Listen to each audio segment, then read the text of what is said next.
This is Edith and Jacob's wedding being postponed for the 33rd time, because she was hit by a car on the eve of the wedding. She suffered fractures in 19 places throughout her body, was admitted to the ICU 3 times, and only then did she finally stabilize. When she was feeling a bit better, she leaned against the wall and wanted to take a walk in the hallway. Just as she reached the corner, she overheard her fiancé Jacob talking with a friend. Last time it was drowning.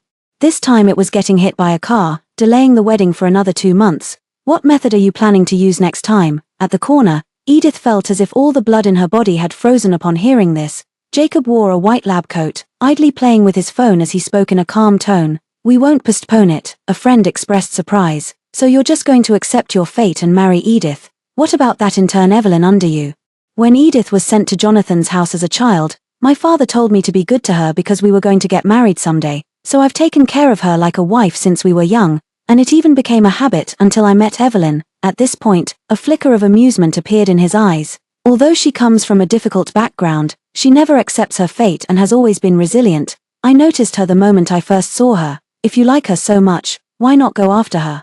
His friend couldn't understand his hesitation at all. The air fell silent for a few seconds before Jacob looked down and spoke. Edith's mother once did a great favor for the Jonathan family. She is my responsibility, and those 33 times were my struggle. Now it's time for me to shoulder this responsibility. As for Evelyn, being able to watch her from afar is enough for me. I dare not ask for anything more. Every word felt like a sharp sword piercing Edith's heart. She had to lean against the wall just to steady herself. She felt an itch on her face and reached up to touch it, only to realize they were tears. Edith didn't listen any further, stumbling back to the hospital room, tears silently streaming down her face. She never could have imagined that all 33 accidents were orchestrated by Jacob. The first time, she was accidentally injured in a crowd fight and was stabbed. The second time, she was bitten by a snake in her garden and nearly died from poisoning. The third time, Jacob took her hiking, where she accidentally fell and spent half a month in the ICU, and all of this was because he didn't want to marry her. Her engagement to Jacob had actually been arranged since she was 10 years old. At that time, the Jonathan family faced investigation and the threat of imprisonment due to a scandal. It was her mother, who worked as an accountant, who took the blame for everything, allowing the Jonathan family to survive. As a result, the patriarch of the Jonathan family took her into the Jonathan household and arranged her engagement to Jacob as a form of security for her. Since childhood, Jonathan's family including Jacob had been very good to her, supporting her in everything she did. Even the band that was looked down upon by the upper circles, they were all very supportive, so she firmly believed they must be in love. But she never expected it was all out of a sense of duty, and that his heart belonged to someone else. The dull ache in her heart sharpened into a twisting knife, the pain tugging at all the wounds throughout her body. 10 minutes later, Jacob came in to clean her wounds. Seeing her slightly reddened eyes, he paused and asked, "What's wrong? Are your wounds hurting again?" Looking at his concerned expression, all she could think about was that word responsibility, which stabbed at her heart, making it ache with a dull pain. Her pain receptors were more sensitive than most people's, so even for wound cleaning, she needed anesthesia. Just as Jacob picked up the anesthesia to administer it, his phone rang. He set the anesthesia down and answered the call. Looking at the cartoon charm hanging from his phone, she was reminded of the past. That was the first time her band won a competition, and the prize was a pendant. She joyfully gave it to him, only for him to casually toss it into the back of a drawer. "It's too childish," he said, frowning. But now, hanging from his phone was a cartoon pendant identical to Evelyn's, swinging back and forth, making her eyes ache. The voice from the phone spilled into the quiet hospital room, and Evelyn's voice came through. "Teacher, I've encountered a patient here and I'm a bit unsure.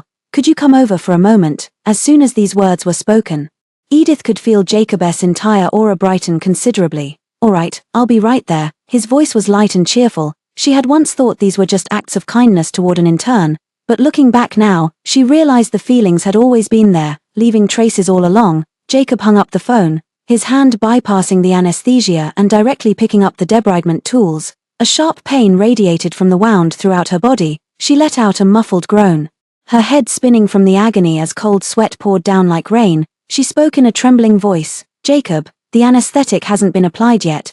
Jacob continued his work without stopping, absent-mindedly reassuring her, "This way it's more effective. Anesthetic would interfere with the medicine's potency. Just bear with it a little longer." Edith winced as her body convulsed from the pain, her hands gripping the sheets beneath her so tightly they nearly tore.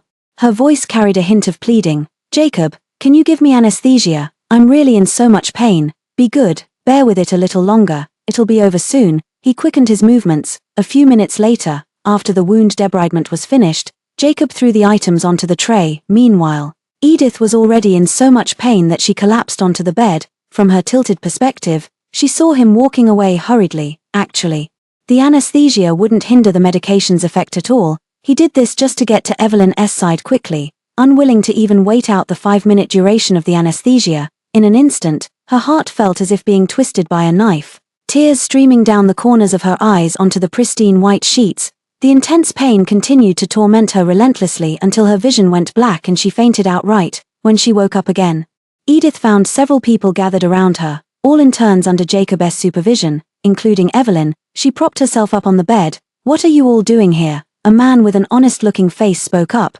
"The teacher said to use you as the demonstration subject and asked us to come over first." The person next to him nudged him with an elbow. "Why are you explaining so much to her? Someone who uses a favor to demand repayment doesn't deserve us being this nice to her." Edith's face paled a little. If it were before, she would never have reacted to these words. But now what they said was actually true. It was precisely because she was using a favor to demand repayment that Jacob was trapped by her side. That's right, if it weren't for her, the teacher could pursue his true love. As she spoke, her gaze fell upon Evelyn standing in the center, her words carrying a pointed implication. Edith looked at Evelyn's somewhat embarrassed face. Feeling as if her heart had been pricked, someone suddenly clapped their hands and said, "Do you think her mother might have willingly offered herself just so her daughter could marry the teacher? After all, with the teacher's family background, they could never hope to reach such status even if they worked their whole lives." Others chimed in one after another. "So that's how it is. It turns out neither mother nor daughter are good people, and her mother is especially malicious." Edith clenched her hand into a fist. It didn't matter what they said about her, she knew she was in the wrong and was willing to take it. But back then, her mother had willingly taken the blame entirely out of gratitude for the kindness Jonathan's family had shown them, without the slightest intention of seeking anything in return. As their words grew increasingly sharp and sarcastic, she couldn't allow her mother to be slandered like this. She stood up and raised her hand, ready to slap the one who was speaking the most gleefully. Nearby, Evelyn caught sight of Jacob about to enter from the corner of her eye. She stepped forward and placed herself in front of that person. With a sharp crack, the slap landed on Evelyn's face, and Edith froze in surprise. Jacob walked in just in time to see this scene. He rushed forward in 2 steps, wrapped his arm around Evelyn, and forcefully pushed Edith away. His voice was filled with anger. "Edith, what are you doing?" She was stunned by his shout, looking at him in disbelief. Jacob had never spoken to her in such a harsh tone before. Jacob did not meet her gaze, his eyes full of heartache as he took Evelyn out to get her wounds treated. 10 minutes later, Jacob returned, and the first thing he said was, "Go apologize to Evelyn." Edith tilted her head to the side and remained silent. "You've been far too spoiled all these years," he said sternly. Her entire body stiffened for a moment. Her eyes stung as she turned to look at him. "They were the ones who said I was using past favors to demand repayment, that my mother took the blame just to climb up the Jonathan family. Besides, I wasn't trying to hit Evelyn, she was the one who stepped in front." There wasn't a hint of relaxation in his eyes, his voice cooling slightly. "Is what they said wrong?" Edith's pupils constricted sharply, her breath caught, her eyes filled with disbelief. Hurt and sorrow nearly overwhelmed her. Yes. Hadn't he always thought this way? Otherwise, he wouldn't have kept hurting her to delay the wedding, and he wouldn't have said it was just a matter of responsibility. She lowered her head and curled her lips in self-mockery. "Fine, I'll go apologize." Edith dragged her nearly broken body, following Jacob to his office. Pushing open the door, she saw Evelyn sitting alone in the office chair and froze for a moment, thinking of the past. At that time, she wanted to pick Jacob up from work. He said he had something to do and would be working late, and she said she could wait for him in the office, but he said, "My office contains important documents, I can't leave anyone alone inside." Yet Evelyn could stay there alone, so it seems a man's principles only apply to those he doesn't like. In front of someone he likes, they mean nothing. Suppressing the dense, piercing pain in her heart, she walked up to Evelyn, lowered her head, and said, "I'm sorry, I accidentally hit you earlier." Evelyn feigned surprise, covering her mouth. "Mrs. Jonathan." Jacob walked over to her, patted her head somewhat displeased. "We're not married yet. No need to call her Mrs. Jonathan." When others used to call Edith Mrs. Jonathan, he never corrected them. But now with Evelyn he starts correcting. Was it because he didn't want to hear that term from his beloved's mouth? A trace of bitterness flashed in her eyes. Evelyn obediently hummed in agreement and changed her form of address. "Ms. Edith. You don't need to blame yourself too much, I forgive you." Her magnanimous demeanor finally made Jacob let Edith off. "You can go back now, get some proper rest." Edith dug her nails deep into her palms, turned around, and left the office. Just a few steps out the door, she was bumped into by someone passing by. She lost her balance and fell to the ground. The pain spread throughout her body, causing cold sweat to cover her forehead. In the office, Jacob's concerned voice came through. "Does your face still hurt? Let me apply some more medicine for you." Tears could no longer be held back and burst forth like a dam breaking, falling in strings onto the ground. She covered her mouth to keep any sound from escaping, with only her trembling shoulders betraying her sorrow. The next day, Jacob went to another hospital for an exchange program, taking only one intern with him, Evelyn. During her week in the hospital, interns kept coming to her bedside, saying that Jacob had chosen Evelyn just to take her out to have fun, that he had taken Evelyn out for delicious meals, and that he had brought Evelyn to check out popular spots. They remarked that back in the day, he would never have done any of these things with Edith. She remained silent in response to all these words, but her heart felt as if it were being torn apart. In the end, a sense of relief flashed in her eyes. "Jacob, I'm setting you free." After being discharged from the hospital, she went straight to Jonathan's family old house. She wanted to call off the engagement. "Mr. Jonathan, I want to break off the engagement." Edith stood in the living room, her tone resolute. Mr. Jonathan was momentarily taken aback. "Why so suddenly? Isn't the wedding about to take place?" She lowered her gaze, hiding the bitterness in her eyes. "Jacob and I are not truly compatible. It's better not to hold each other back. My mother will be released soon, and I want to take her away and spend some quality time with her." Seeing her determination, Mr. Jonathan had no choice but to agree. "All right then, I'll arrange the flight tickets and everything. You can leave as soon as your mother is released in half a month." Just then, Jacob's voice suddenly came from behind. "Who's leaving?" Edith stiffened for a moment and spoke before Mr. Jonathan could say anything. "No one." "Why are you back?" Jacob didn't press further. "I heard you were back, so I came to pick you up." Later, Mr. Jonathan asked them to stay for a meal before leaving. At the dining table, Jacob habitually served her food. He never made mistakes in these matters, like picking her up, like serving her food, which was why she had mistaken his actions for genuine affection. Halfway through the meal, Jacob brought up the wedding. "Dad, the wedding will proceed as scheduled in 2 weeks. Please remember to notify the guests." Mr. Jonathan was taken aback for a moment, glancing at the two of them. "Didn't Edith tell you? Aren't you calling off the engagement?" His voice was drowned out by the ringing of a phone. Jacob answered the call, and Edith, sitting right beside him, easily overheard the entire conversation. "Teacher, Evelyn has a fever and refuses to leave work. Please come quickly and talk some sense into her." He tightened his grip on his phone, his tone urgent. "Keep an eye on her. I'll be right there." After hanging up, he asked Mr. Jonathan, "Dad, what were you saying just now?" Before Mr. Jonathan could respond, he added, "Let's talk about it later. I have something urgent to deal with right now. I need to go." With that, he abandoned all sense of decorum, pushing his chair back with a loud screech as he stood up, and strode quickly toward the door. Watching his retreating figure, her heart felt as if gripped by a large hand, a dull ache spreading through her chest. After leaving Jonathan's house, Edith went to the prison. Holding the intercom phone in her hand, she looked at her mother's haggard face through the glass, her nose tingling as she fought back tears. Edith's mom gazed at her excitedly, pressing the phone tightly to her ear with both hands. "Edith, all these years, the Jonathan family. Jacob, has he been good to you?" She pulled her sleeve to cover the wound and said with a smile, "He treats me very well, Mom." "Don't worry." Edith's mom felt relieved. "Is your wedding going to happen soon? It's a shame I can't attend." "We're not getting married. He doesn't like me." Edith tried her best to keep her expression relaxed. "Mom, after you're released from prison, let's leave this place, okay? From now on, I'll always be by your side, just the two of us." Edith's mom looked at her with a pained heart, tears welling up in her eyes. "Okay, I'll listen to you, whatever you say." Returning to the empty home, it had been a month and a half since I was last here. Looking at the familiar scene, everything remained the same, yet nothing was as it used to be. She went upstairs and packed up all her belongings. While Jacob and the Jonathan family's gifts to her were left behind, these things never truly belonged to her, and she had no right to dispose of them. That night, Jacob didn't return home at all, only coming back the next afternoon. He returned with a stylist and a makeup artist. "There's a medical charity gala later. I'll take you to meet some people." Jacob never hesitated to acknowledge her identity as the daughter-in-law of the Jonathan family in public, because he saw her as a responsibility, and nothing more. After getting ready, Edith walked to the car and tried to open the passenger door, only to find it locked. Then Jacob in the driver's seat spoke up, "We're going to pick up Evelyn later. She gets car sick." so you sit in the back. Edith tightened her grip on the door handle. Had he forgotten that she gets carsick too? She lowered her head with a self-mocking smile, silently reaching for the backseat door, after picking up Evelyn.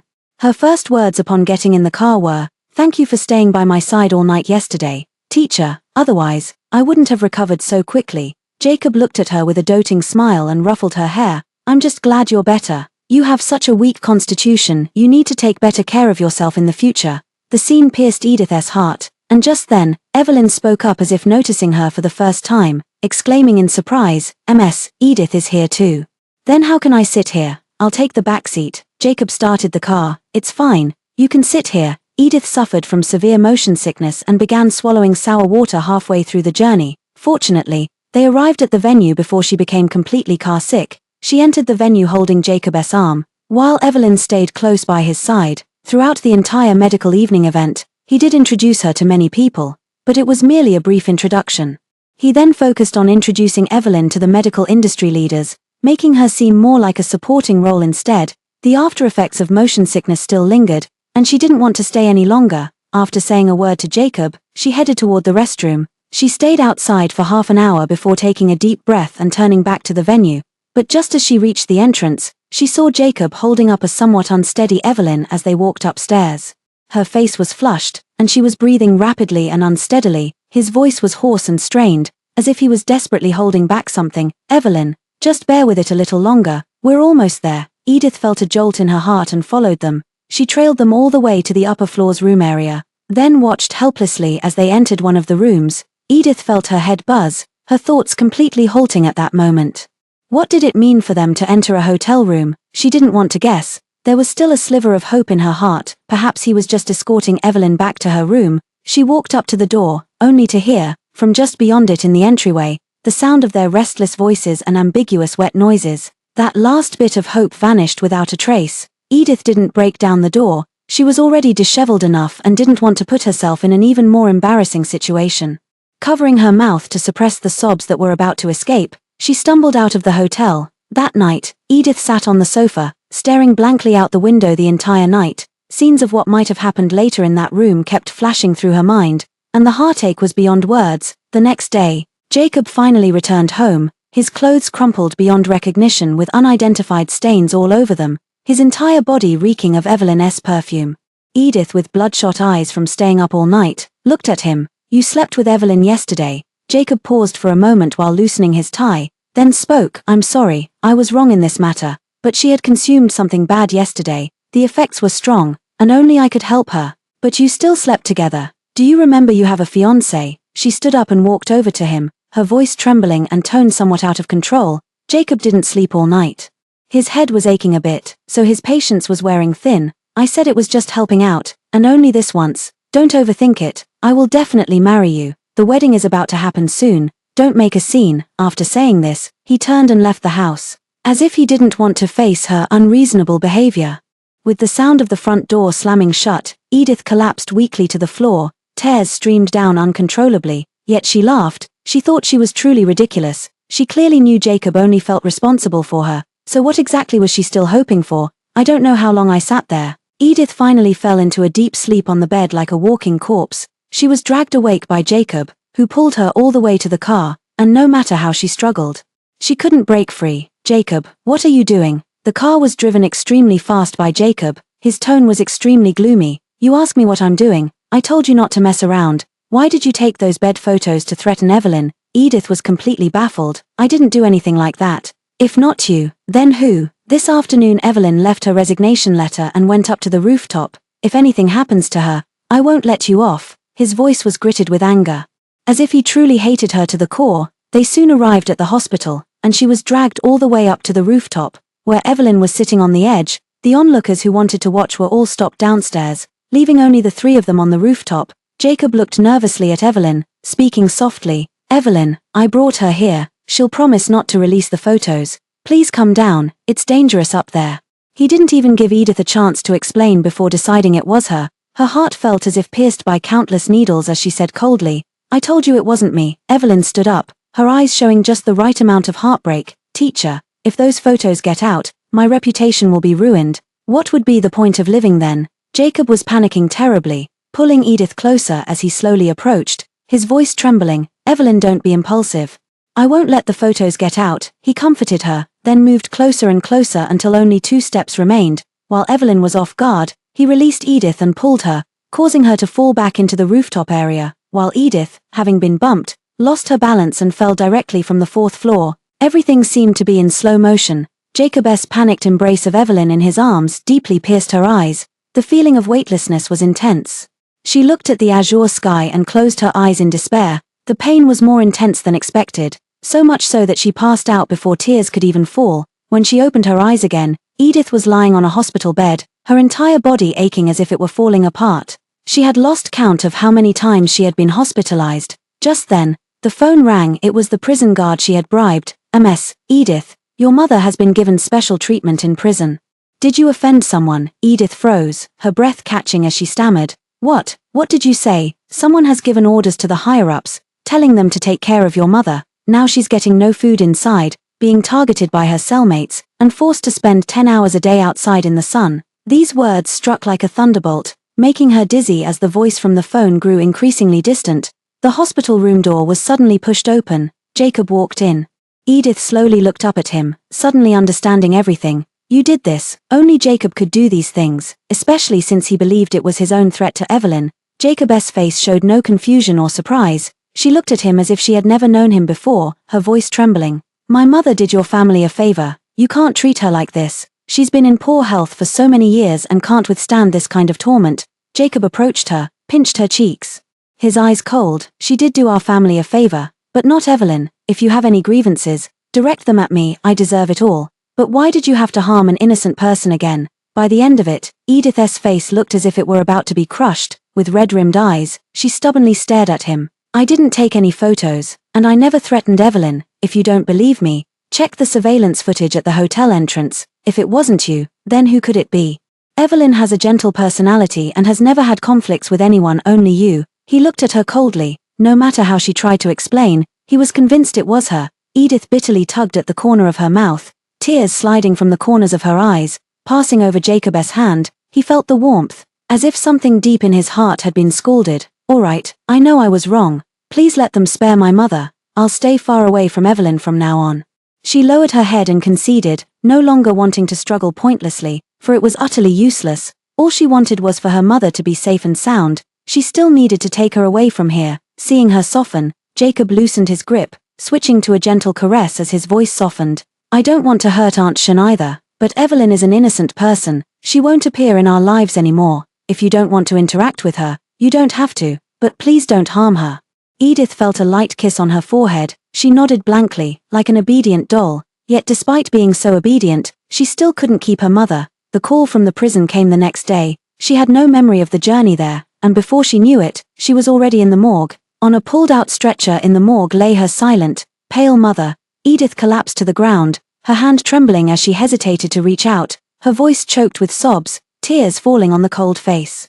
Unable to bring back even a trace of warmth. "Mom, didn't you say you were going to leave with me? Wake up. We were so close to leaving." Why?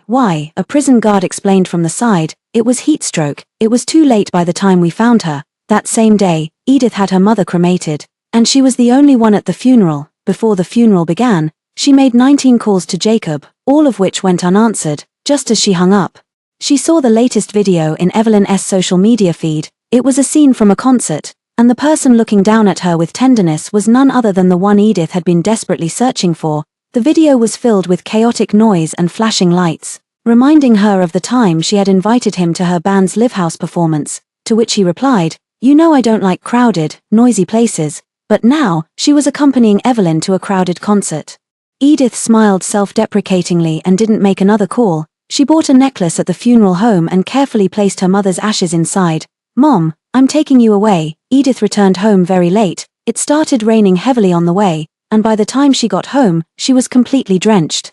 As she opened the door, Jacob was already back. She didn't even glance at him and headed straight upstairs. "Just as I reached the stairwell, I was wrapped from behind by a towel," Jacob asked with a worried tone. "Why didn't you call me to pick you up? You're all soaked. Would you have come if I called?" Edith sneered inwardly, brushed his hand away, and went upstairs. She took a shower in the bathroom, and when she came out, she saw Jacob holding a bowl of ginger soup. blowing on it to cool it down for her. Actually, Jacob is a very responsible person. Otherwise, he wouldn't have taken care of her for over a decade, to the point where she confused responsibility with love. Noticing her come out, he pulled her to sit by the bed and fed her spoonful by spoonful. Is it too hot? Drink it quickly, the wedding is soon, and you can't catch a cold at a time like this. Edith lowered her eyes and quietly finished drinking, watching his retreating figure as he left.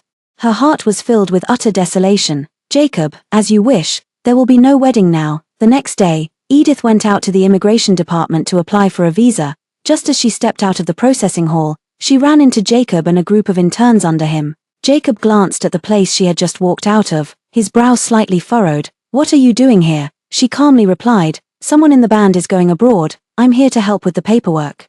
He didn't ask any further, because no matter how he thought about it, he would never have guessed that the person going abroad would be Edith. The intern behind her spoke up at that moment. We're having a team dinner today, Mrs. Teacher, why don't you join us? Let's go, we'll head home together later. Jacob chimed in as well. In the end, they ended up at a hot pot restaurant. Edith immediately glanced at Jacob, because in the past, whenever she asked him to join her for hot pot, he would always refuse, saying the smell was too strong. Strange, why would the teacher come to a place like this? The intern standing nearby crossed his arms and remarked, that's because Evelyn likes it, not just hot pot, but stinky tofu noodle stalls and roadside food stalls. As long as Evelyn likes it, the teacher will accompany her. Edith lowered her gaze and curled her lips in a self-mocking smile, saying nothing. After entering, they directly had Jacob and Evelyn sit together.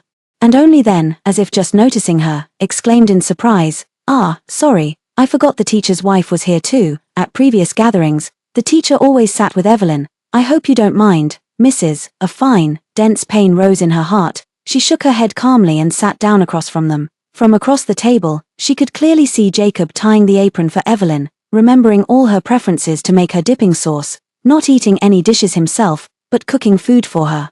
Edith clenched her chopsticks, staring blankly into her bowl. Jacob finally noticed her silence and casually picked up some food for her bowl. Eat more. Looking at the konjac in her bowl, she curled her lips bitterly and pushed the dish aside. Edith had been allergic to konjac since childhood, and had nearly lost her life because of it when she was young. He had forgotten all about it. She kept her head down throughout the entire meal, never once looking up at the person sitting across from her. Until Evelyn suddenly spoke up, Miss Edith, the necklace around your neck is so exquisite. May I take a look at it? Edith suddenly clenched the necklace on her chest tightly. Just as she was about to refuse, the person sitting beside her directly took the chain from her neck and forcefully snatched the necklace away. My teacher's wife wouldn't be so stingy. Evelyn, go ahead and look. She reached out to stop the person, looking at Jacob and said loudly, no. Jacob was displeased by her loud tone and frowned, saying, it's just a necklace, isn't it? What's the harm in letting Evelyn take a look? What did I say before? How dare he bring up the past? Edith watched him reach out to take the necklace and hand it to Evelyn, wanting to snatch it back. Evelyn also reached out as if to decline, saying, since Edith is unwilling, let's just forget about it. Teacher. As the words fell, the necklace slipped from her hand into the pot, splashing broth onto their hands. Edith panicking, she tried to scoop it up but touched the scalding pot bottom. Her sensitive pain receptors made her feel as if her fingers were being severed. In the past, it was always Jacob who provided her with first aid. Her head was throbbing with pain, and she instinctively looked for him, only to see him holding Evelyn's reddened burns, blowing on them with heartache, seeing Evelyn in so much pain that she was about to cry. He immediately took her to the hospital, without even glancing at Edith, who was nearly fainting from the pain. By the time she recovers, the hot pot restaurant will have closed. She asked the shopkeeper to help her fish the necklace out, and when she opened the greasy necklace, the ashes inside had already dissolved into the hot pot. Edith collapsed to the ground, clutching the necklace, her sorrowful cries echoing through the empty hot pot restaurant until her voice grew hoarse. She will never forgive Jacob in this lifetime. That night Edith developed a high fever and lay in a daze for 2 days before gradually regaining consciousness. Sitting by the bedside, Jacob gently touched her forehead as she woke up. Your fever has finally gone down a bit. She kept staring blankly at the ceiling, not saying a word no matter what he said, until he uttered, Edith, don't worry too much. I will definitely cure your throat. Edith shifted her gaze, looked at him, opened her mouth but found she couldn't make a sound, while a burning sensation spread through her throat. Seeing the panic on her face, he patted her and explained, your fever was too severe, causing throat inflammation and vocal cord damage. A minor surgery will fix it. His tone was firm, and Edith gradually felt reassured. 3 days later, Edith had a performance, and she barely managed to sing through the entire show after receiving a cortisone injection. The band members hadn't seen her for days and were all eager to go out for a meal together, but she declined because she was scheduled for surgery the next day. Though disappointed, they didn't press further. "We can always get together after that. There will be plenty of opportunities. I'm leaving." Edith looked at them and spoke slowly. "My flight is in 5 days." Everyone was stunned by that one sentence, and it took a long moment before someone finally spoke up. "But Edith, isn't your wedding in just 6 days? We've all received the invitations." She lowered her head and said, "It's not happening. Just pretend you never saw the invitations." Everyone fell silent, because they all knew how much she loved Jacob. Edith smiled faintly and lightly punched the person nearest to her. "What's with all of you? They say marriage is a tomb. Shouldn't you be happy I'm not walking into it? Don't worry, I won't give up singing either. After all, it's all I have left now." The last words were barely audible. Seeing her expression that didn't seem fake, they finally relaxed. "Then Edith, remember to come back and see us. Don't disappear after you leave." Edith felt a hand grab her, and Jacob's deep voice sounded in her ear. "Where are you going?" It was Jacob who had come to pick her up. She didn't answer him. After saying goodbye to the band members and getting in the car, he asked again before she replied, "I plan to quit the band." Jacob was taken aback for a moment, steering with one hand. "Why quit? Didn't you like it?" "I don't like it anymore," she said flatly. He didn't press further. "The surgery is scheduled for tomorrow morning. I've already made the arrangements." Edith had assumed by default that Jacob would be performing her surgery, or at the very least a chief physician, so she didn't ask any further questions. It wasn't until she lay on the operating table the next day, after the anesthesia had been administered, that she realized the surgeon in charge was Evelyn. While Jacob stood by assisting her, she cherished her voice too much to ever entrust herself to an intern. Edith panicked and tried to sit up. But the anesthesia left her body weak and her voice fragmented. "Change, not her. Jacob, you do it." Jacob gently stroked her face. "Be good. Evelyn's thesis requires practical work, and her academic performance is the best. Don't worry, you'll feel better after a good sleep." As these words fell, Edith completely lost consciousness. When she woke up again, she was already in the hospital room, after staring blankly for a few seconds. All the memories from before she fell asleep flooded into her mind. She opened her mouth to speak, but only emitted fragmented, wheezing syllables like a broken bellows. Edith pressed her throat and tried several more times in panic, but there was no improvement. She grew so anxious that her eyes turned red. The hospital room door opened. Jacob walked in, Evelyn following behind him. She looked at him, urgently pointing at her own throat. Jacob averted his gaze for a moment before speaking. "There was a slight problem during the surgery, but don't worry, I will definitely cure your voice." Edith widened her eyes, her entire body frozen, as if struck by lightning. A slight problem. If it was just a slight problem, why would he be acting like this? By chance? She met the eyes of Jacob's Evelyn standing behind him, which were full of provocation and smugness. Disbelief flashed in her eyes. Before the photo blackmail incident came to light, Edith hadn't been without suspicion of her. But she thought a girl wouldn't go so far as to orchestrate such a scheme herself. But now it seemed it was all her doing. Because of her, her mother was gone. Because of her, her own voice was ruined. Rage surged from the depths of her heart, and Edith grabbed a nearby ornament and threw it. Jacob frowned, stepping aside to shield Evelyn in his arms. "Edith, what's wrong with you?" Her hands were clenched tightly, her eyes brimming with hatred as she stared at her. "She did it on purpose."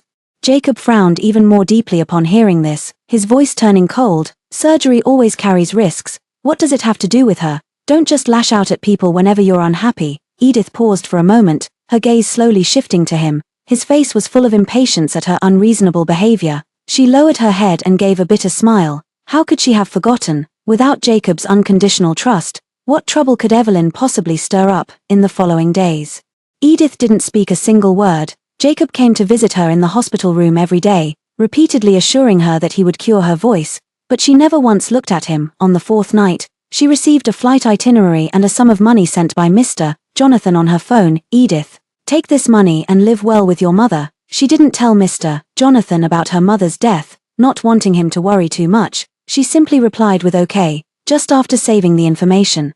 Jacob on the sofa spoke up. "Edith, I have something going on, so I won't be staying here tonight. I've already scheduled the surgery. It'll be done the day after the wedding." Edith didn't even look up. 10 minutes later, Evelyn posted a moment on social media, with a picture of Jacob watching the fireworks with her. Her hand trembled slightly, and finally, she clicked on Evelyn's profile picture and pressed delete. The next day, when Edith left, The continuous heavy rain had stopped. The sun broke through the clouds and shone on the ground. When she reached the hospital building, she snapped her SM card in half and threw it into the trash can, and so she walked in the sunlight, alone, toward her new life without Jacob. The day before the wedding, Jacob stayed up on the mountain with Evelyn after watching the fireworks. The next morning, he planned to drop Evelyn off at home and head straight back to the hospital, but as soon as the car reached the city, the person in the passenger seat spoke up. "Teacher, I'm off today, let's go to the aquarium." Suddenly, Jacob thought of Edith in the hospital. The words of refusal were on the tip of his tongue when Evelyn suddenly patted him and said, "Teacher, the aquarium is right there, let's go, okay." Whenever she spoke in that soft voice, he never knew how to refuse her. By the time they finished touring, it was already evening. After sending Evelyn home, he turned to head back to the hospital when a soft hand gently pulled him back. "Teacher, it's too late, stay tonight." His wrist felt warm where she touched him. He hesitated, struggling internally, thinking that tomorrow was the wedding. Just one night. He ultimately stayed. Seeing him agree to stay, Evelyn felt a surge of joy in her heart. She then took a bottle of wine from the cabinet. "Teacher, have a little drink. Tomorrow is Jacob and Edith's wedding." Evelyn knew this. During this time, no matter how she hinted, whether openly or subtly, Jacob acted as if he didn't understand, showing not the slightest intention of cancelling the wedding. Even after sleeping with her that day, he still didn't mention taking responsibility. She couldn't think of any other way, so she could only get him drunk to make him miss tomorrow's wedding. But Jacob had made up his mind to attend the wedding tomorrow, shutting out all unsettling factors. "No more drinking, I have something on tomorrow. Let's call it an early night." After saying that, he took out his phone and walked towards the guest room, leaving Evelyn staring at his retreating figure with gritted teeth. Jacob sent a message to Edith, but received no reply before going to bed. Early the next morning, he went to the hospital and checked his phone, still no reply. She had often forgotten to reply to his messages before, so Jacob didn't think much of it and turned off his phone. Upon arriving at the hospital, he headed straight for the ward. When he opened the door, it was completely empty. He took out his phone and dialed, only to hear the automated message that it was turned off. Gradually, a sense of unease began to rise within him. Jacob suppressing his unease, he walked to the nurse's station and checked, only to find that Edith had been discharged yesterday. That feeling of unease grew stronger, but he comforted himself, thinking she must have gone to the wedding venue early. Sitting in the car, Jacob kept glancing at his watch. It was already getting late, so he urged, "Uncle Wang, please hurry up a bit. If we're late, Edith will get upset. That's just how she is, spoiled since childhood by the Jonathan family, unable to bear the slightest grievance." Thinking of this, Jacob unconsciously let a smile curl at the corners of his lips. With the driver pushing the speed limit, they quickly arrived at the hotel chosen for the wedding. Jacob strode inside, pushing open the heavy doors, only to find the interior bleak and devoid of any wedding atmosphere. Had he not personally selected this venue himself, he might have thought he'd come to the wrong place. A waiter passed by, and he grabbed him abruptly. "Excuse me, wasn't there supposed to be a wedding here today?" "Wedding? I haven't heard anything about a wedding." The waiter looked confused. Jacob's hand went slack, his expression blank. He felt something crumbling in a way he couldn't bear. At a loss, he tremblingly took out his phone and called his father, forcing a casual tone. "Dad, was the venue changed? Why didn't you tell me? Has Edith already gone there?" "Edith? Didn't she leave yesterday already, Mr.?" Jonathan sounded puzzled. These words struck like a bolt from the blue, leaving Jacob's mind completely blank. "Leave? Isn't today the wedding? Didn't you say you weren't having a wedding half a month ago?" Jacob felt as if he couldn't understand the words. Otherwise, how could he have interpreted it as the wedding being cancelled by Edith? When he rushed back to the old house, Mr. Jonathan was sitting on the sofa reading a newspaper. The sound of the front door being forcefully opened made him look over, and when he saw Jacob's appearance, he was momentarily stunned. In the center of the living room, Jacob looked slightly pale, his entire being in a state of intense mental focus, his eyes fixed firmly on his father. He spoke hoarsely. "Dad, what exactly is going on? Where did Edith go, Mr.?" Jonathan snapped back to reality. "Didn't Edith tell you, that child?" "Dad," Jacob urged, "half a month ago, Edith said when she was discharged from the hospital and came here that you two weren't truly in love with each other. And she didn't want to hold each other back. She wanted to call off the wedding and leave with her mother. I thought it wasn't right to bind you two because of our generation's matters, so I agreed, but I never expected this child didn't even discuss it with you." The rest of the words were drowned out by Jacob's sudden ringing in his ears. He collapsed into the sofa, holding his head in his hands, unable to make sense of it all. The incident of crossing the line with Evelyn happened after Edith said she wanted to call off the wedding. He couldn't figure out what reason she might have for cancelling the wedding. Could it really be that she felt they were holding each other back? But if it was the truth, why did his heart ache so much? As if a piece had been brutally carved out, on the sofa, Mr. Jonathan suddenly remembered something and called a servant. "Go to my study and bring down the box on the shelf." It was a small wooden box. Mr. Jonathan handed the box to Jacob and said, "This was left by Edith for you." This was sent by Edith to Mr. Jonathan after she finished arranging her mother's funeral. Jacob stared blankly as he took it, his hands trembling as he opened it. Inside was a letter and a clumsily crafted ring made of woven twigs. He gazed at the crude, childish ring for a long while before finally remembering when it was from, when they were 12 years old. Edith was bullied at school and abandoned at the foot of the mountain. That day, he searched for her all day long, his voice growing hoarse from shouting, until he finally found her curled up at the foot of the mountain. Edith, the moment she saw him, she threw herself into his arms and cried uncontrollably. He was at a loss, unsure how to comfort her, until he finally broke off a branch and wove it into a ring, promising her that he would never let anyone bully her again. That casually woven ring had long been forgotten by him, yet unexpectedly, she had kept it until now. Jacob felt as if a barrel of bitter liquid had been overturned in his heart, his entire being filled with bitterness. He took out the letter below, unfolding it completely only after 2 attempts. "Jacob, perhaps in your heart, you've always seen my mother and me as people who seek repayment for favors, but I still want to tell you. Whether it was my mother's choice back then or my decision to marry you, it was never about demanding gratitude. You didn't need to go through the trouble of designing those 33 instances of hurt to delay the wedding. If you had told me you had someone you loved, I would have left. I'm sorry for keeping you by my side all these years, preventing you from pursuing true love. Now I give you back your freedom, and finally, I wish you happiness." Jacob held the letter, his mind in complete chaos. Edith had tactfully withdrawn. He was free to pursue Evelyn. Everything was progressing exactly as he had ideally envisioned, so why couldn't he feel even the slightest bit of happiness? Instead, his heart felt as if it were being torn apart. The letter fluttered to the ground. Mr. Jonathan, seeing his utterly devastated expression, picked up the letter with suspicion. The moment he saw the contents clearly, his eyes widened in shock, anger surged within him. And he raised his hand and forcefully slapped the still dazed Jacob. "What the hell have you done?" He remembered clearly how the wedding had been postponed 33 times. Each time it was postponed, Edith would get hurt. He had always regarded Edith as half a daughter, and it pained him deeply. Never did he expect that all of this was done by his own son. Jacob was slapped so hard his head snapped to the side, his ear ringing. His father's furious voice sounded beside him, muffled as if through a layer of gauze. "I was wondering, Edith, why she suddenly wanted to leave. So it was you who forced her. Are you even human? Edith's mother genuinely wanted to help us, and it was my idea for you two to get married. How did I raise you to resort to such disgusting methods?" He remained silent, bowing his head as he thought about what his father said. He was right, he truly wasn't human.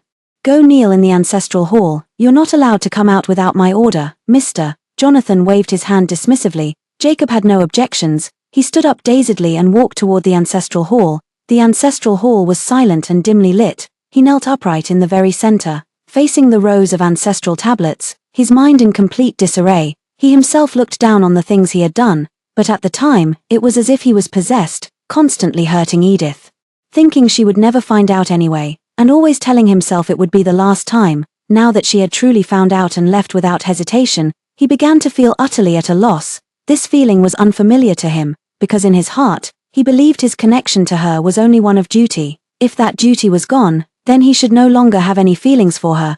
But now that the duty was gone, his emotions surged up instead, threatening to sweep him away in their tide. Time passed, and many scenes flashed through his mind, but they were all about Edith. There was her soft, sweet voice calling him brother when she was little, and her unrestrained laughter as she clung to him when she grew up. When she first came to Jonathan's house, she was very depressed because she was separated from her mother. Mr. Jonathan told him to keep her company, and he did everything he could to make her smile. This habit lasted for a long time, but now, looking back, he suddenly realized that she hadn't laughed like that in a long time. His heart felt as if it were being gripped by a large hand, and a dull pain spread through him, making him bend over uncontrollably. Why does thinking of her hurt so much? Could it be that he has always liked her? To confirm this suspicion, he imagined what he would do if Evelyn married someone else. He might watch her from afar and send his blessings, but if that person were Edith? Just the thought of it made him feel as if he were about to die. Everything was clear now, he had to get her back. Jacob stood up and rushed toward the exit of the ancestral hall. only to be stopped by the bodyguards at the door. Just as he was about to take action, Mr. Jonathan walked over and looked at him sternly. "Are you trying to rebel?" He looked at his father urgently and said, "Dad, let me go out. I need to find Edith and bring her back. I know I was wrong. Let me go and atone for my mistakes. I beg you, Mr. Jonathan stared at him for a long moment, and only when he saw the determination in his eyes did he wave his hand to have the guards release him. Jacob was freed from restraint and hurried out while pulling out his phone. "Jacob, Mr. Jonathan called out to him, "After you find her, let Edith's wishes take priority. If she is unwilling, you must not force her." His heart ached intensely, and he remained silent, unwilling to respond. Yet he knew that if he didn't agree, his father wouldn't let him leave today. He had no choice but to consent. On the way home, Jacob called his assistant and asked them to look for Edith and her mother. When he arrived home, the house was pitch black. He flipped the switch, and the lights illuminated the surroundings, but he still felt an eerie emptiness. In the upstairs bedroom, he saw Edith's half-unpacked suitcase. Even so, he could tell that she had left behind everything he had given her and the things from Jonathan's family, not taking a single one with her. She intended to draw a clear line with them, or perhaps more precisely, to draw a clear line with him. It felt as if an invisible blade had pierced his heart, each breath bringing a tearing pain. Just then, his phone rang. Jacob was momentarily stunned before quickly answering. "Well, have you found her?" The assistant spoke with difficulty on the other end. "We found that the young lady's identity information has been voided, and Ms. Edith has been certified as deceased." His pupils contracted sharply, his face full of disbelief. "What did you say?" The assistant repeated it again, and Jacob said in a deep voice, "Go find out the cause of death quickly, and hurry to locate Edith." He knew her mother was very important to her, which was exactly why he wanted to find her quickly. He didn't dare imagine how she would face all this alone. And at the thought, a sharp pain shot through his chest. All night long, Jacob didn't sleep a wink, anxiously waiting for news. Morning arrived, but instead of dawn breaking through the horizon, it was weighed down by dark clouds, as if a heavy rain was about to come. The phone on the coffee table, plugged into its charger, lit up, its ringtone sounding like a death knell. At the same time, the rain that had been held back all night finally began to fall, in the dim light. Jacob stared at the vibrating phone but hesitated to answer it, because he sensed that this phone call would bring him, and her, a pain that could never be undone in this lifetime. Finally, just 1 second before the call ended, he picked it up. Although he was somewhat prepared, when the truth came crashing down on him, he was still caught off guard. "Mr. Jacob, Ms. Edith died of heatstroke on July 23rd. The cause was standing too long under the scorching sun. By the time she was found, it was already too late. The timing, the reason, Jacob were all so familiar, because he had caused it all himself. That day, his phone received countless calls from Edith, and what was he doing at the time? He was accompanying Evelyn to a concert. Regret, pain, despair all rushed in at once. The heart-wrenching agony felt like a knife twisting in his chest, making every breath he took tremble through his entire body. The assistant sent the address of the funeral home to Jacob. He rushed over. The rain outside pouring incessantly, the sky gloomy and overcast. Just like that day, he walked up to the front desk and said, "I'd like to inquire about someone's ashes." The front desk staff looked up and met a pair of bloodshot eyes, startling them before they stammered, "May I ask, what is the name?" Jacob hoarsely reported the name. The front desk staff looked it up for a moment and said, "This lady's ashes were taken by her family. They are not stored or buried here with us." He was about to ask more when something suddenly caught the corner of his eye. His pupils contracted, his heart pounding wildly. He raised his hand, pointing at the necklace hanging in the back, and heard himself ask, "What is that?" The receptionist glanced back and said, It's the ashes necklace we offer here. If you don't want to be separated from your loved one, you can keep their ashes inside and wear it with you." The surrounding sounds faded away, leaving only a roaring in his ears. He staggered unsteadily and was caught by his assistant. That necklace was exactly the same as the one Edith had worn, yet at the time, he had treated it so carelessly, even letting it fall into the hot pot. He had never felt as desperate as he did now, as the truth gradually unfolded. He felt the chasm between them growing wider and wider, and all of this was of his own making. Jacob returned home in a daze, finally collapsing to his knees, unable to hold himself up any longer. Darkness engulfed him, filling him with bitter regret. Someone who, in his understanding, couldn't bear the slightest grievance, had endured immense suffering because of him and had never uttered a single complaint. For half a month, he never gave up searching for Edith. But how easy is it to find someone who has already had their identity erased, unless she is willing to appear on her own? But the probability of that is even lower than him finding her himself. One day, Jacob searched the entire house but couldn't find their engagement ring, only then remembering it was in the hospital office. So he went to the hospital during his vacation. As he approached the office door, he heard movement inside. He paused for a moment before remembering that he had previously allowed Evelyn to take naps in his office. Thinking of Edith, he felt it was time to revoke this privilege. Just as he was about to push the door open, he heard her sly voice from inside, completely different from the tone she usually used in front of him. "Thank you for giving me that medicine. It works really well." It's made Jacob completely infatuated. From the phone on speaker, her friend's voice came through. "That move of yours is quite risky. You've ended up putting yourself on the line too," Evelyn said nonchalantly. "Nothing ventured, nothing gained. Besides, what's this compared to what comes next? I think my later move of framing Edith with those photos was truly brilliant. Because of that, they've developed quite a rift between them," a friend praised. "You're the best." Outside the door, Jacob's mind went blank with a buzzing sound, his blood running cold throughout his body. Inside the room, Evelyn sneered, "And that surgery, such a simple procedure, how could I not know how to do it? Now I've finally managed to drive that eyesore away." "But now," a friend said, "Jacob has been on leave for over half a month and hasn't contacted you once. Aren't you afraid he's changed his mind?" She glanced casually at her nails. "His father really likes Edith, so he's definitely keeping him at home to scold him a bit. Once he comes back in a few days, he'll surely start pursuing me properly. Don't worry, when I become Mrs. Yang, I won't forget you." Jacob gripped the doorknob so hard it nearly deformed. Shock at the truth, agony over wronging Edith, and boundless rage surged through him all at once. Inside the room, Evelyn was still lost in her unrealistic fantasies, with a dark expression. He pushed the door open and entered. She heard a sound and turned her head sharply. Recognizing the person, she immediately stood up from her seat in fright, her face instantly turning pale. She began to stammer incoherently, trying to explain. Teacher, I don't." "Evelyn, you're asking for death." Each word was forced out through gritted teeth. The hatred within him was so intense it seemed to overflow, and the murderous aura was so heavy that Evelyn realized he wasn't joking, he would truly kill her. Evelyn's legs suddenly gave way, and she knelt on the floor. The Jacob from before had always spoken to her softly, with endless gentleness, and had never frightened her like this. She wanted to run away, but was Jacob grabbed and thrown to the ground. The memories that followed were something she never wanted to recall for the rest of her life.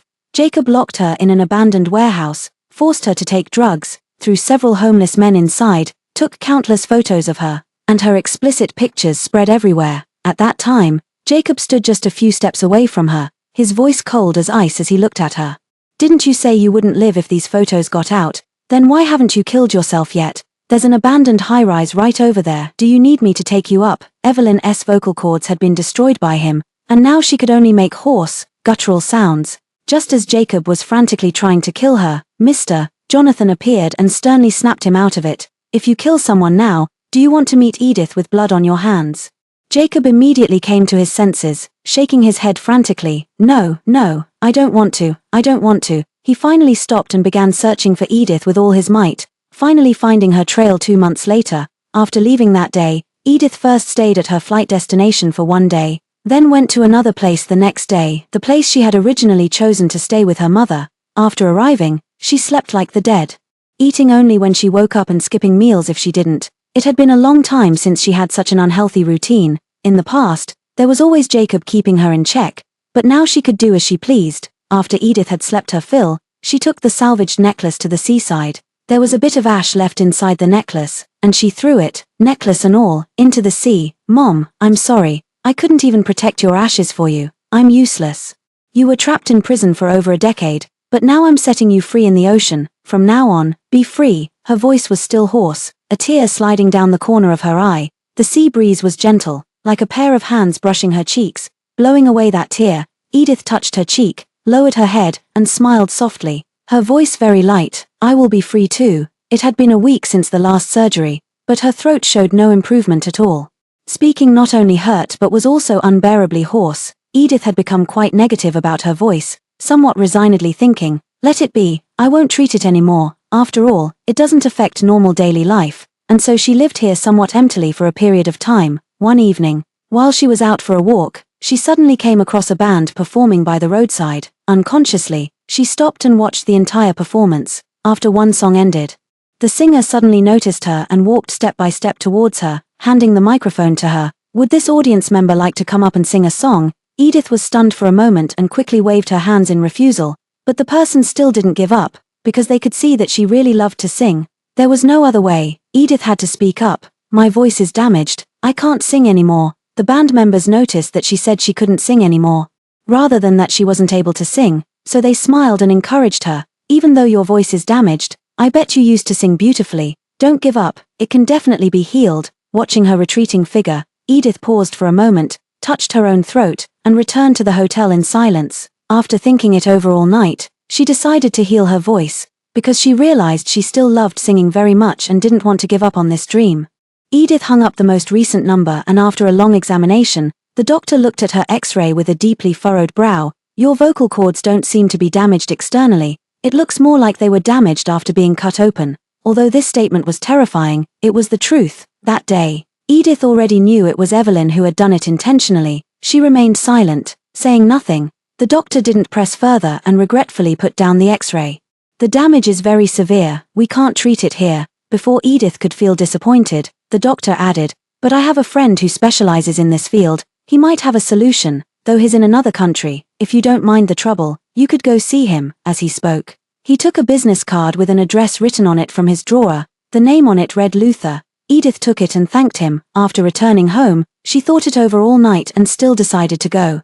She had nothing left to hold her back. Anywhere could be home. On the day before she was set to leave, she spotted Jacob downstairs. His eyes were red-rimmed, and he looked utterly haggard. Edith had no idea how he had found her, but she had no intention of meeting him now, so she made a call from outside, asking the hotel to check her out and bring her luggage to her. After collecting her luggage, she went straight to the airport, changed her ticket to the earliest available flight, and left the place. Meanwhile, Jacob was still waiting downstairs, waiting for his assistant to send him the confirmed room number. The moment he received it, he rushed upstairs, only to find the room empty. After 2 months of sleepless searching, the trail had grown cold again. Jacob stood rooted to the spot in despair. At the closest point he had been to Edith in these 2 months, Edith arrived at the airport the next morning. This time, instead of checking into a hotel, she found a house to settle in, freshened up, and then went to the address on the business card to find the doctor.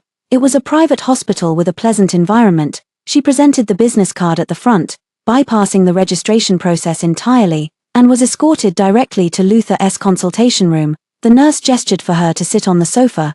Dr. Luther is currently doing his rounds. Please wait here for a moment. Edith nodded and looked around.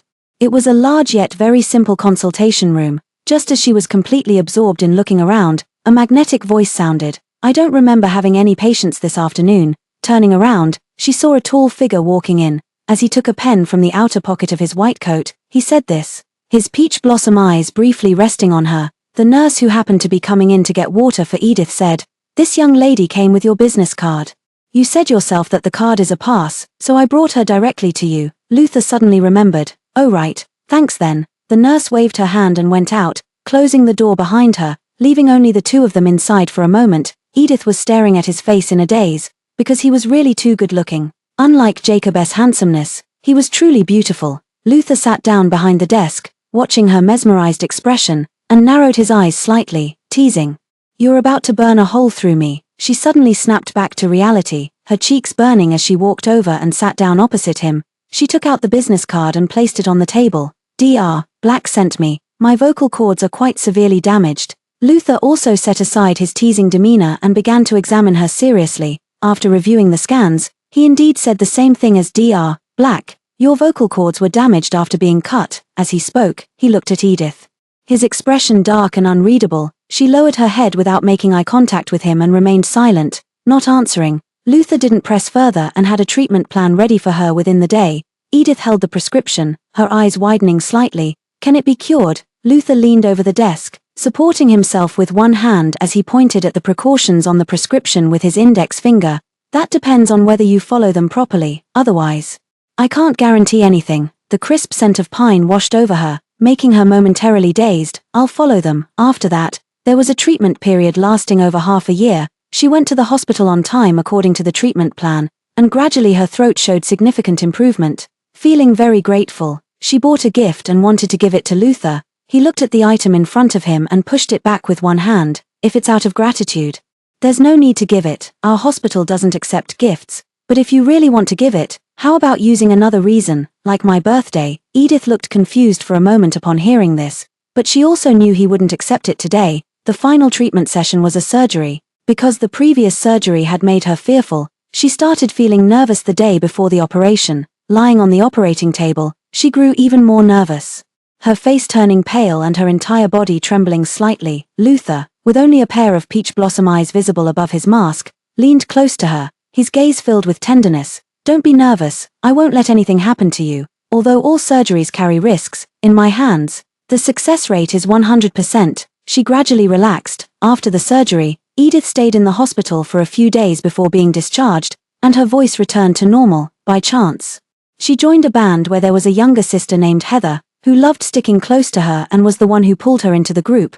Because she had experience, they soon landed a small gig at a bar. Standing on stage again after a year, Edith felt as if she had finally found herself again, and her smiles grew much more frequent. After the performance, she hadn't quite snapped out of the atmosphere when she suddenly heard Heather shouting from the side, "Bro, what are you doing here? You never come to my shows." Edith was intently watching the path under her feet without looking up, until she heard a familiar voice. "Don't worry, I'm not here to see you." She froze for a moment, looked up and saw Luther standing in the corridor with one hand in his pocket. After saying this, his peach blossom eyes shifted and landed on Edith beside him. "I'm here to check how my patient is recovering." A faint smile played at the corners of his mouth. Heather followed his gaze to the person beside her. "So you know each other?" Edith never expected Heather to be Luther's sister. Because of this connection, Heather often invited her to meals, and would bring Luther along. Over time, they became more familiar with each other. Half a year later, Edith and her band participated in a competition and ultimately won first place. The prize was a pendant. She wanted to give this to Luther. After all, it was thanks to him that she was able to return to the stage, but when she stood before him, she hesitated, because she remembered Jacob's past reaction, and couldn't bring herself to speak up. Luther glanced at her, took the pendant from her hand, and held it up to look. "For me," Edith nodded. He smiled and immediately hung the item on his phone. It settled then, no backing out. Seeing how genuinely pleased he looked, she felt a sense of relief. What one person discards, another treasures. In the evening, Luther offered to treat everyone to a meal. No one in the band declined, all saying, "Thank you, brother." The group filed out in a lively crowd. Edith was talking to Heather when she casually glanced up and saw Jacob standing just a meter away from the entrance. She stood frozen in place, never expecting to see him again. Amid the surrounding noise, they gazed at each other. Jacob's eyes were filled with excitement and glistening tears. Ever since he had come up empty-handed last time, he had lost all trace of her. It wasn't until recently, Edith's band gained recognition outside, that he finally got news of her again and rushed over without delay. Edith stood frozen in place, wondering why he had come looking for her, unable to think of a reason. She concluded it must be a coincidence. Heather, who was nearby, noticed and asked in confusion, "Sister Edith, do you know him?" She snapped back to reality and shook her head. "No, I don't." Then, as they followed the others out, the group passed by Jacob, who called out in a daze, "Edith." Edith paused for a moment in her steps, then walked away without looking back. But Jacob stood frozen in place, not daring to chase after her, only able to watch as she grew further and further away. Over the past year, he had imagined countless scenarios of their reunion, but when it actually happened, he was afraid she would hate him, and afraid she would treat him like air. But seeing that her voice had recovered, and the wounds he had caused left no trace, the despair in his heart seemed to lessen a little. Because there were too many people, they split into two cars. Edith and Heather are riding in Luther's car, while the others are taking a taxi. She sat in the passenger seat due to motion sickness, while Heather in the back was still looking outside, muttering, "That guy just now was so handsome." Although he looked a bit haggard on the surface, he couldn't hide his good looks. "I really wanted to get his contact information." Edith remained silent, and Luther, noticing her silence, responded to the person in the back, "Would you just shut up? The guys you think are handsome must number at least 90, if not 100. I don't know what's wrong with your eyes." Immediately, Heather's attention was diverted, and she forgot all about Jacob, focusing entirely on bickering with Luther. Edith gazed at the rapidly receding tree shadows outside the window, her mind filled with the sound of Jacob's voice from earlier. There was no surprise in his tone, which meant it wasn't a coincidence. So why had he come looking for her? So much time had passed by now, he and Evelyn should have gotten married already. Which made it even more inappropriate for him to seek her out. After thinking about it the entire way without reaching any conclusion, she simply decided to stop dwelling on it. After all, whatever it was had nothing to do with her anymore. Throughout the meal, Edith remained absent-minded. After finishing dinner, she got into the car. Luther first dropped Heather off at home, then drove off in another direction. That's when she realized this wasn't the way home. Puzzled, she asked, "Where are we going?" Luther kept one hand on the steering wheel. "Taking you to clear your mind. You've seemed pretty stressed lately." Edith was taken aback for a moment, thinking, have I? But upon reflection, it had been too long since her last performance, and her throat had just recovered. Before the competition, she practiced every day, terrified of making a mistake. She hadn't expected Luther to notice, and her heart warmed. Luther took her to a go-kart club where the staff clearly knew him, letting them in even though it was already past closing time. After a few laps, Edith felt genuinely more relaxed. The emotions bottled up since seeing Jacob again had completely dissipated. After it was over, he drove her home. As she got out of the car, Edith suddenly said, "Thank you for today." Luther he crossed his hands on the steering wheel, leaning his whole body forward, and turned his head to look at her. "You're my patient, of course I have to take responsibility." She lowered her head and smiled, not mentioning that psychological issues weren't within his scope of treatment. After getting out of the car, she bent down and waved at him through the window before heading upstairs. This unexpected encounter with Jacob she considered just a minor episode, assuming they probably wouldn't meet again. But during Edith's next performance, she spotted Jacob in the audience. She froze for a moment. But with no time to ponder, she began her performance. Jacob sat in the best seat below, his gaze fixed intently on the person on stage. Back when he still had her, he had never once gone to watch. Now, he could only sit among the audience, holding a status no different from the countless others. Watching her who seemed so far out of reach, his heart ached with a dense, piercing pain. As the performance ended, Edith walked offstage with her teammates toward the back dressing room. Just after turning the corner, she saw Jacob standing by the door. His eyes were fixed purposefully on her, while the oblivious Heather beside her, failing to notice the tension, excitedly grabbed her hand. Once they entered the dressing room, Heather excitedly spoke up. "Why is that handsome guy here too? Is this fate? This time I must." "Heather, I'm going out for a moment." Edith gently patted her arm to interrupt her. She walked out, passing by Jacob without pausing. Heading straight toward the corridor at the corner, Jacob's eyes lit up as he watched her approach, and then he followed her to the corner. Edith stopped and turned around, speaking indifferently. "Mr. Jonathan sent you to find me," because she couldn't think of any other reason. Jacob was momentarily stunned by her words, then hurriedly explained upon regaining his composure. "No, I came to find you on my own initiative. What do you want?" Edith took a step back and said coldly. Watching her distant and wary demeanor felt like a knife twisting in his heart, bitterness churning endlessly within him. His eyes were filled with sorrow and pleading. "Edith, come back with me." Still trying to repay a favor, Edith looked at him coldly. "No need, that debt has been settled. You should leave, we've long been even." After saying this, she tried to walk past him but was stopped by a large hand grabbing her. "It's not about repaying a favor." He hurriedly grabbed her, eagerly trying to hold her back. "I truly just want you to come back. I was too foolish, I didn't realize my own feelings until I lost you." Edith frowned deeply, the touch on her hand making her uncomfortable, so she used a bit of force to break free. Jacob felt his hand suddenly empty. As if a piece of his heart had collapsed, like countless tiny needles piercing through it. He lowered his head, staring at his empty palm, his voice full of bitterness. "Edith, I love you, not out of gratitude. All the habits I've had toward you since childhood came from love. Before, I didn't understand this truth. I distorted my own feelings because I didn't want to be tied down, and ended up hurting you so much. I'm sorry. Every day after you left, I've been filled with regret. Please give me a chance to make it up to you." The more she listened, Edith the paler her expression became. When he finished, she let out a scornful laugh. How dare he speak of love to her? Jacob froze completely, his heart feeling as if it had been torn in two, leaving him struggling to breathe. She looked amusedly at the person in front of her, who was clearly tall and imposing yet had become so diminished. "Jacob, you've just confused gratitude with love, this time." She returned to the dressing room without any hindrance. Heather, seeing her return, excitedly rushed over. "Edith, you know that handsome guy?" Seeing Edith's expression, her face changed, and she quickly shifted her tone. "Edith, what's wrong? Did that person bully you? I'll go teach him a lesson." Edith reached out and pulled back the person who was about to charge out. "All right, I'm fine." Heather reluctantly stayed put, but still observed her from time to time. As they left the dressing room, Jacob was still waiting at the door, though his face looked much paler than before. After getting in the car, Heather couldn't hold back and asked softly, "Edith, who is he?" Edith gripped the steering wheel and said casually, "My ex-fiancé." "Ex-fiancé?" Heather exclaimed in surprise. How did he become an ex? He must have wronged you. He looks decent on the outside, but who would have thought he's a scumbag? It was during the red light interval.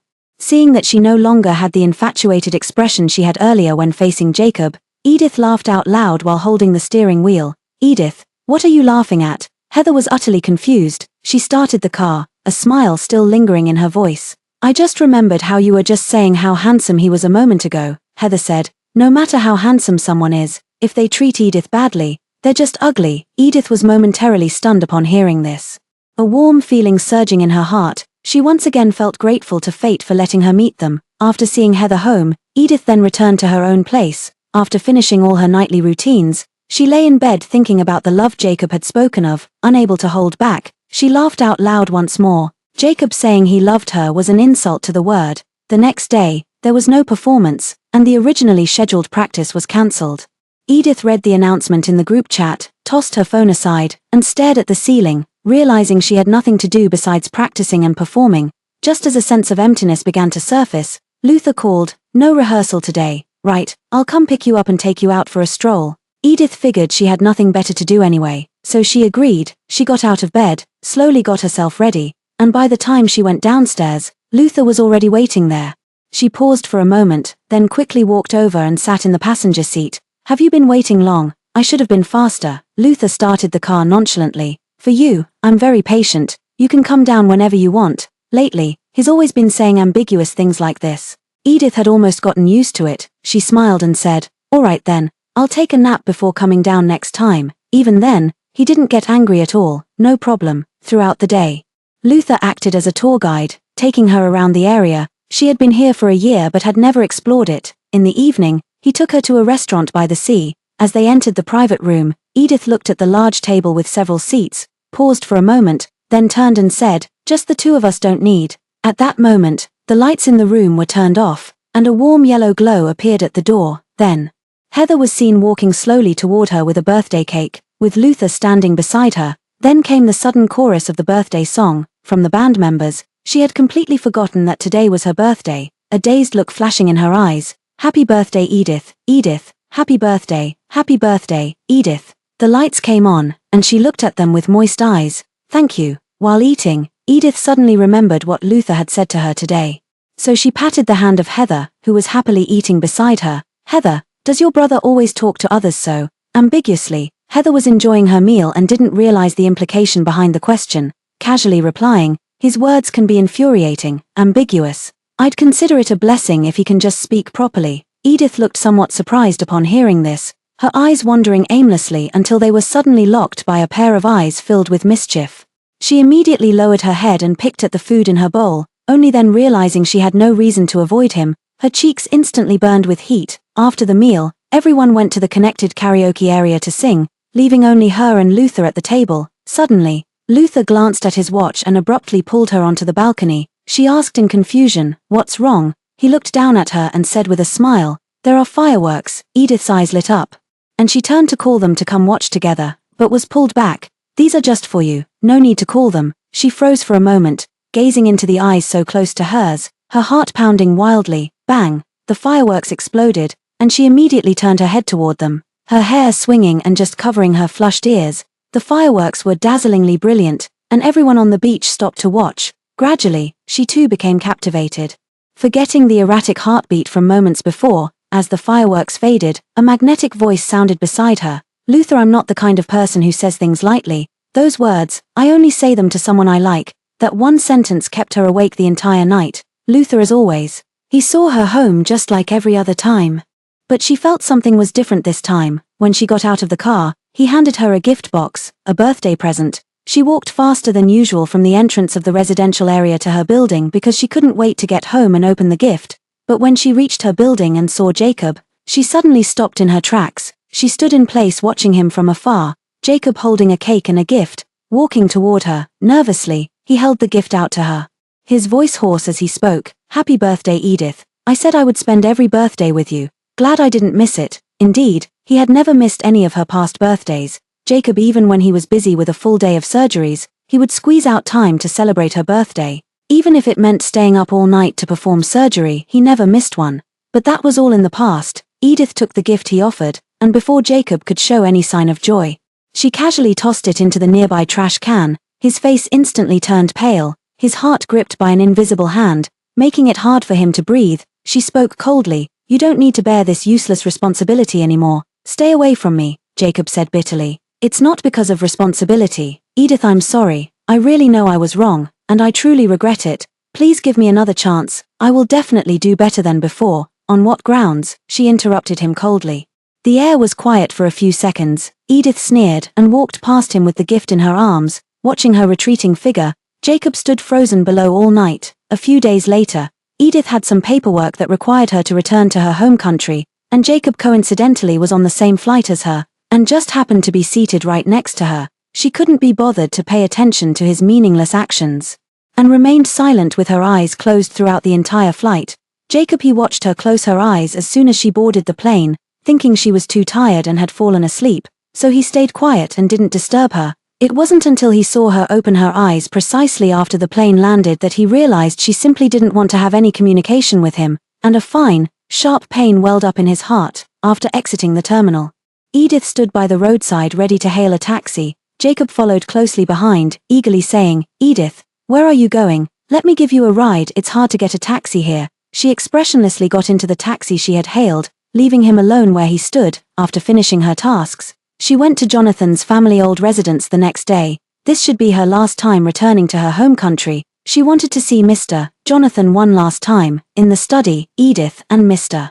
Jonathan sat facing each other. Mr. Jonathan was filled with guilt and heartache. "I never expected that scoundrel to do such things. I failed in raising my son properly." "Edith, you've been wronged," she said softly. "His actions were his own choices. They have nothing to do with you. You will always be my most respected Mr. Jonathan." Mr. Jonathan felt even more heartache. "All right then, stay for dinner tonight. After you leave, no one will eat with me anymore.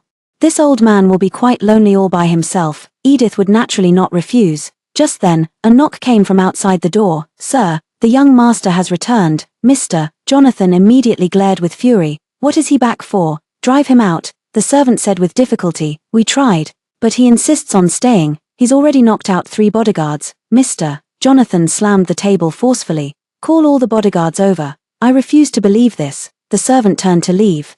Edith stopped her. "Let him in." Meeting Mr. Jonathan's expression, she reassured him, "It's all right. Don't let anger harm your health." While helping Mr. Jonathan downstairs, Jacob was walking in disheveled, standing below staring at her blankly. This scene felt all too familiar. Countless times before, Edith had supported Mr. Jonathan as he descended the stairs. In his days, he almost believed she had returned, that none of it had ever happened, and that they still had a future together.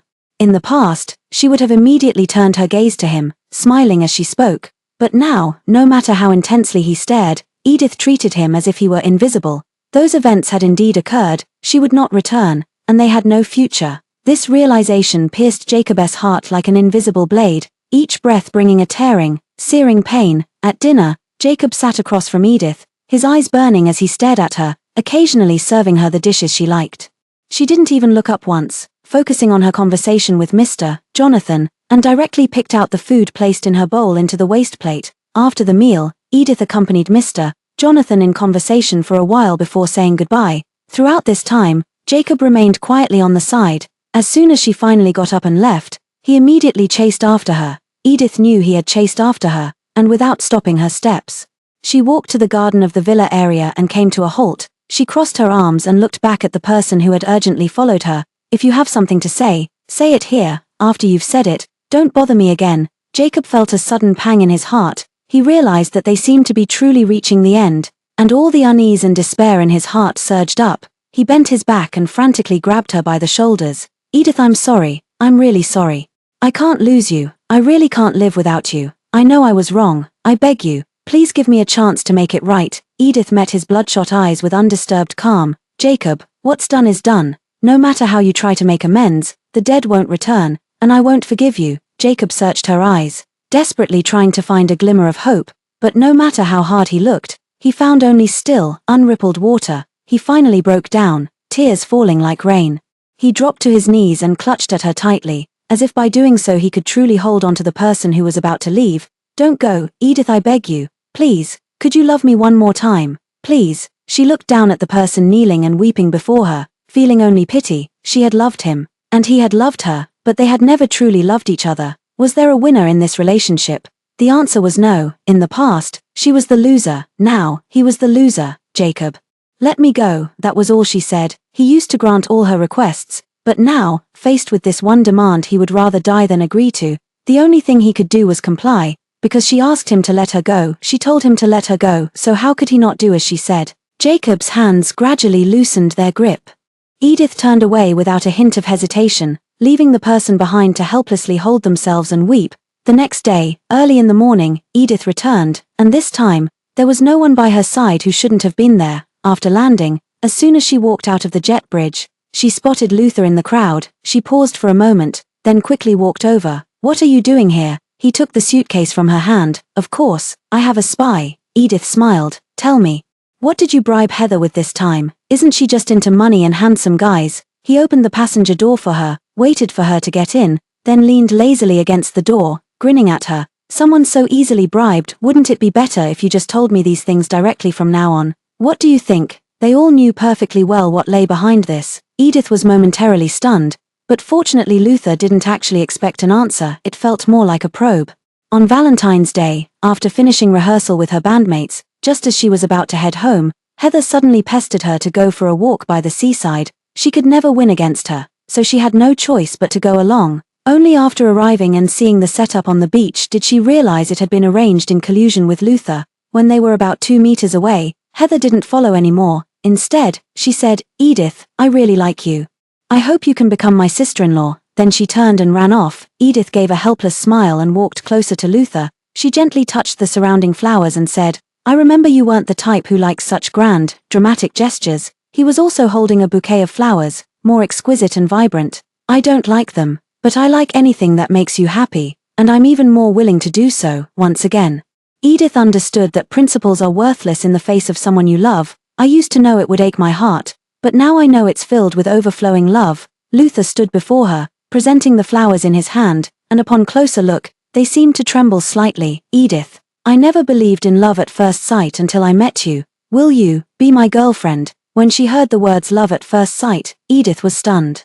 But then she remembered Heather's comment about Luther's way of speaking, and it all seemed to make sense. As she was lost in thought, Luther mistook her silence for hesitation, and his heart was in turmoil. Edith finally came back to her senses, took the bouquet, stood on her toes and gently kissed the corner of his mouth. I do. Luther was stunned for a moment, then pulled her into a deeper kiss. Fireworks burst over the sea, their brilliant colors reflecting on their faces.